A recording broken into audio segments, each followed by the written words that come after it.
question from Russ Brown. Hi, Carlik. Russ Brown's Kentucky today. Big game coming up, of course, but a lot of bracketologists, so to speak, have you guys pegged as a bubble team at this point for the NCAA tournament.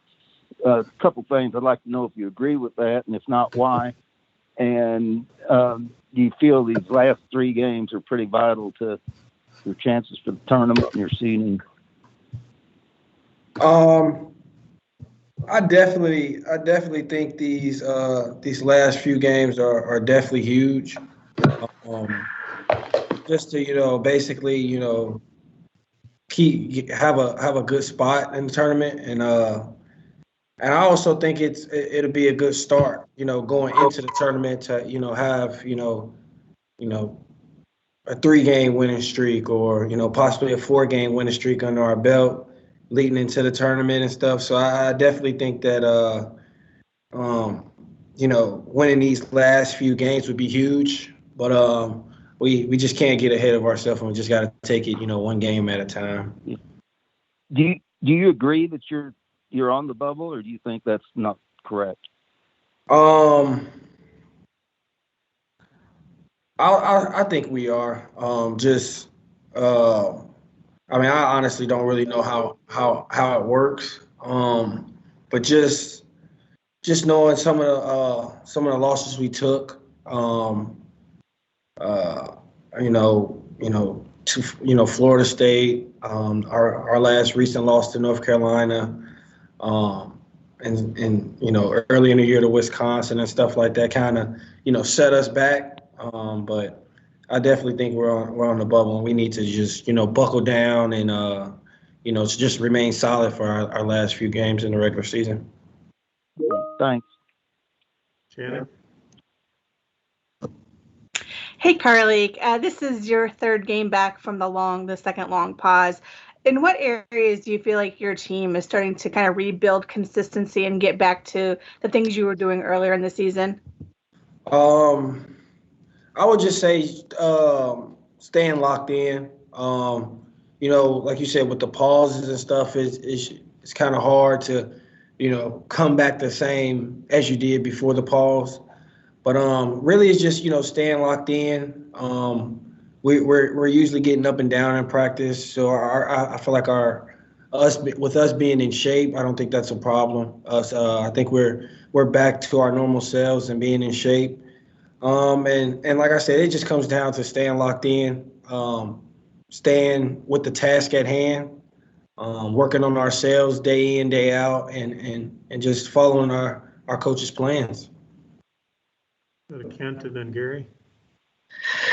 Carlik, obviously last time out, and you guys kind of mentioned it after the game, that everybody just needed to do a little bit more without David.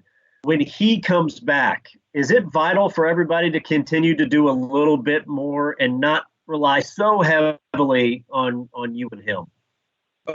Yes, I think that everyone should continue to want to do more. I think when David comes back, and if guys keep up the same play, it makes things easier for me and David. It makes things easier for the team as a whole when guys are stepping up.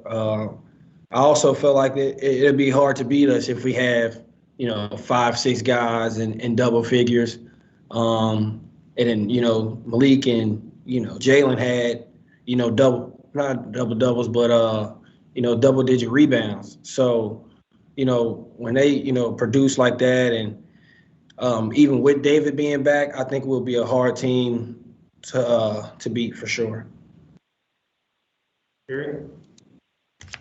Carlik, what have you learned about yourself as a player, being in the ACC and facing these big games like Carolina? Now you've got another one coming up against Duke. It just kind of told me, and proved to me what I had already thought kind of coming in. Just that I can play anywhere. I can play with some of the best teams and some of the best players in college basketball, and it's just every day I play and practice and play in some of these big games. It just gives me even more confidence and lets me know, like, I am here, and I am doing, you know, what I kind of told myself I would do, and you know, I just try to keep, you know, going forward with that. Has it brought out another facet of your game maybe that you didn't have a year ago? I'll say somewhat. You know, just, you know, learning small things, small little details. You know, reading better, like coming off screens and stuff like that. It's just small things that I definitely feel like I've definitely improved on. But for the most part, I feel like I've been myself. Tim? Carlik, for those teams that are not on the bubble, do you think that there's any argument to not play in a conference tournament, given that the NCAA has established its policies on replacement teams for the Big Dance? I mean, I truly don't know. I really don't have any comments about that. Yeah, I don't really know too. Like I said, I don't really know too much about that.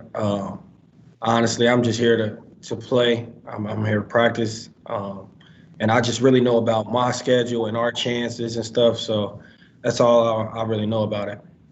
Thank you. Last question for Carlik from Michael. Hey, Carlik, you guys beat Duke earlier in the year. Things changed throughout the season. Have you seen much difference in them, and what's standing out to them when you guys review their film lately? So basically, the difference from the first game is, you know, they are missing one of their players, Johnson, who I guess they said they decided to, you know, opt out the rest of the season. But, you know, I thought the first game that we played them was a hard-fought game, a game where both teams competed, you know, throughout the whole game. And honestly, I think the last few games Duke have been playing better. I think their guards have stepped up and played well. On top of you know, Matthew Hurt still playing as well as he is. So I'm definitely looking forward to another great game. We kind of gotta, you know, not necessarily throw the film out from that first game, but we can't, you know, dwell on it or, you know, try to think like, oh, we got them the first time, so this should be easy. Like, no, they're going to come ready to play. So we need to be prepared. Carlik, thank you. Thank Be back with Coach